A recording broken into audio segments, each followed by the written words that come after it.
The Seraphim Chronicles, exploring the heavenly beings of divine radiance. Who are the Seraphim? Seraphim, singular seraph, a heavenly entity portrayed as having 2 or 3 pairs of wings and acting as God's throne bodyguard in Jewish, Christian, and Islamic literature. Seraphim, also known as the Flaming Ones, figure in the Old Testament as 6-winged beings praising God in what is known in the Greek Orthodox Church as the Trisagion, thrice holy, Isaiah chapter 6 verse 3. The Seraphim are the highest-ranking celestial creatures in the hierarchy of angels in Christian angelology. Introduction to the Seraphim. It is in chapter 6 of the book of Isaiah that we are given a look into what exactly the prophet had seen in one of his more compelling visions. It was in the year that King Uzziah had died, and Isaiah tells us in what is known as Isaiah's commission that he had seen God seated upon a throne. But it wasn't just God that had caught his eye, but also the 6-winged angelic creatures that floated above him. These, as Isaiah tells us, were the Seraphim or the singular seraph, otherwise known as the burning ones or the fiery ones. Isaiah tells us, "In the year that King Uzziah died, I saw the Lord, high and exalted, seated on a throne, and the train of his robe filled the temple. Above him were seraphim, each with 6 wings. With 2 wings they covered their faces, with 2 they covered their feet, and with 2 they were flying. And they were calling to one another, 'Holy, holy, holy is the Lord Almighty. The whole earth is full of his glory.' At the sound of their voices, the doorposts and thresholds shook, and the temple was filled with smoke." Isaiah chapter 6 verses 1 to 4. We understand from this passage that the seraphim had 6 wings and that Isaiah had seen these creatures flying around the exalted throne of God. Why do the seraphim cover their faces and feet? You'll notice he described them as having their wings covering their faces and feet, though the reasons for this are ambiguous. It has been suggested that they cover their faces to protect Isaiah, for they shone so brightly that they would blind him if they were to reveal themselves. We know that the word seraphim was the Hebraic root word for seraph, meaning to burn, hence the burning ones. So, by this, it could be understood that the seraph was akin to fire, and thus, did indeed emit fierce radiant light that Isaiah would not have been able to bear. You'll notice that whilst Isaiah recognizes that they do have faces, it is unclear whether he gets to see their features or is merely assuming they have human facial features based on the rest of their composition. Additionally, the covering of their feet might be in respect to God who they constantly circle, for they would not want to reveal any dirt or uncleanness in his presence. This could also be another reason why they use 2 of their wings to cover their faces, for they wish to remain humble in the presence of God and deemed themselves to be unworthy to even look upon him, which does say a lot about the humility of Isaiah and humans in general, for any one of us would likely be gawking about the room with amazement. Though Isaiah does atone for this folly shortly after.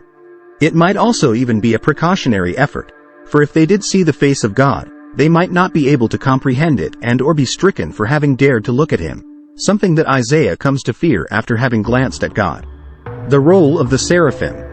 With this constant circling, they repeatedly proclaim the holiness of God and his glory, making it clear that he is the highest being and that he is the one that they hold in the highest regard. The declaration of him being holy outlines God as being sacred and certainly determines him as greatness personified, an entity that is and should be constantly worshipped. Perhaps, an example to believers that their celebration of God should never be forgotten. Why did the seraphim use the word holy? What's interesting about this passage, Isaiah chapter 6 verses 1 to 4, is the seraphim's declaration of the word holy 3 times in a row, often referred to as the Trisagion. In ancient Jewish culture, the number 3 was a representation of fulfillment, and so, anything that came in 3s was usually a good omen. In this instance, holy is used 3 times not just as an affirmation of the holiness of God but also the wholeness of God, which believers see as evident in the past, present, and future. The use of holy 3 times also connotes the appearance of God as the Father, the Son, and the Holy Spirit, suggesting that the seraphim's repetition of the word holy is not coincidental but meaningful and used to promote the greatness of God. The voice of the seraphim. Amongst this, Isaiah also speaks of the sound of the seraphim voices, those which are so intense that the doors shake and the entire temple in which he stands is flooded with smoke. Whilst this could be merely a sign of their power in that they cause the foundations of the building to rumble with just the mere sound of their voice, it might also be said that this was symbolic of earthquakes or tremors, those which in ancient times could have been equated with the divine presence of God or associated with a god because of the tremors he was seen to evoke in the Bible. The seraphim atone of sins. Isaiah's account continues with him becoming painfully aware that he is unprepared for this encounter and that, unlike the seraphim, he has not hidden his face nor his feet, and has not shown the high levels of humility that God would have likely expected. With this, he immediately begins to panic, telling us, "Woe to me! I cried. I am ruined. For I am a man of unclean lips, and I live among a people of unclean lips, and my eyes have seen the King, the Lord Almighty." Then one of the seraphim flew to me with a live coal in his hand, which he had taken with tongs from the altar. With it, he touched my mouth and said, "See, this has touched your lips. Your guilt is taken away and your sin atoned for." Isaiah chapter 6 verses 5 to 6. As we can see, Isaiah fears the worst. He recognizes that he is unclean and a sinner, and that he has come from unclean sinners. Yet he has now seen God in the flesh, something he deemed himself unworthy of doing. Yet, it is perhaps because of this immediate realization of this and his subsequent repenting that the seraphim take pity on him and rush to absolve him of his sin. They realize that his sorrow is genuine and that going by his reaction, he probably would have taken a better precaution to be humble had he been more prepared for this encounter. As we can see, one of the seraphim flies over to him and places a coal on his lips. There he tells Isaiah that because this had touched his lips, his sin and guilt were now removed. Because the coal would likely have been boiling, it links in with an idea that Isaiah was purified by the fire or by the seraphim who were in essence the fiery ones. There's also an idea established here that the seraphim, along with being the eternal worshippers of God, also can remove people's sins if they believe them to be authentic in their repentance. With his sins cleared, Isaiah was then able to speak to God directly and proceeds to nominate himself to do God's bidding. Cherubim and Seraphim. Whilst Isaiah's account appears to be the only reliable source of seraphim in the Bible, in that he does identify and describe them as such, the seraphim do exist in other biblical apocrypha, including the Book of Enoch, where seraphim are mentioned alongside cherubim as they coexist around the throne of God, also known as the Ophanim, Wheel of God.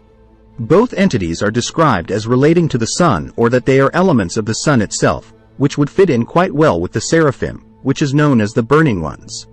The appearance of the seraphim. The implication here would of course be that the seraphim shine so brightly that it would not be possible to conceive them, well, not without blinding yourself anyway, or that they can produce such high-intensity heat that only God can bear to stand next to them. In other ideas of Christian theology, the seraphim can be seen as the caretakers of God's throne, and much like Isaiah's account, they too continuously sing the words, "Holy, holy, holy." There are also ideas that the seraphim assisted God in maintaining order in the world, though the specifics of this are often vague. Other ideas focus on the heat or fire that the seraphim have been associated with and that the fire is a symbolic notion for their relationship with God. For fire's movement is constant and gradually rises upward, much as the seraphim do as they fly above God, and the constant crackling of the fire could be linked with the constant praising of his name. The other idea that paints the seraphim as fire is that fire consumes that which it touches and thus destroys, or in the case of the seraphim, destroys the sin of a person, much like that which is done for Isaiah. Some might say that the fire cleanses, and in this, the seraphim are indeed quite similar. There is also the idea that we've already discussed that fire emits light and that the seraphim share the same property, though a far more divine and intense light that can be comparable to the sun itself. The seraphim in Judaism. In Judaism, Isaiah's vision is recognized in various Jewish services and the seraphim are acknowledged. In the Kabbalah, for example, the seraphim are seen to drift from God, only to burn up and return to his side. Whilst in other beliefs, the seraphim become equivocal to that of the cherubim, as seen in Ezekiel's vision. But in more conservative Judaism, the seraphim and angels are generally seen as more symbolic than anything else. The seraph in Islam, Iblis? In Islam, meanwhile, a hadith by a Persian scholar Al-Tirmidhi speaks of a conversation between the Prophet Muhammad and Allah, where they speak of the exalted assembly, those being the angels amongst Iblis, who disputed the creation of Adam or who had refused to bow to him. It is believed that the seraphim are included within this category or that Iblis had been of the seraphim himself. Or perhaps, the only seraph, for he was created from fire, fire being a key trope for these angelic beings. Though this belief and idea are not universal, nor is it specified in the Quran. Seraphim, at least in the way described by Isaiah, does not seem to have much of a presence. Are seraphim serpents? Another interesting idea regarding the seraphim paints them in a more malevolent light, where they adopt the form of serpents. Seraph snake, the seraphim. In Numbers chapter 21 verse 6, for example, God sends venomous serpents amongst the Israelites after their rebellion in the wilderness, but in some translations and ideas, the serpents are replaced with that of the seraphim. This is also true for Deuteronomy chapter 8 verse 15, where the wilderness is described as a thirsty and waterless land with venomous snakes and scorpions. In the original Hebraic, the term seraph can be found instead of snakes, suggesting that God might have sent the seraphim to punish those who had rebelled. Some have interpreted the meaning of this translation as a particular type of snake, this seraph snake, and that they might be referring not to an angel, but instead a reptile of some kind. There's also the idea that the snakes were venomous, and so, their bite could be linked with the burning sensation one might feel should they have come across a fiery seraph. Another cool idea is that the snakes in the wilderness are described as flying, something they certainly would have in common with the seraphim. Other ideas proposed that the seraphim were the angels who supported Lucifer in his rebellion, or that Lucifer himself was a seraphim, which some belief facilitated his transformation into a serpent in the Garden of Eden. But I feel like these ideas are a bit of a stretch, and I could not find any concrete evidence to support this eveler essence of the seraphim. What we have instead is the account from Isaiah, which is far more reliable and certainly more characteristic of an angelic being and one who praises God eternally. We can gather from Isaiah's account that the seraphim are utterly devoted to God, and far too keen to praise his name than to turn against him. They appear to be pristine beings who never tire in their activity and exude not just palpable heat but a radiant and enlightening warmth that perhaps gives credence to their dispelling and destroying of sin.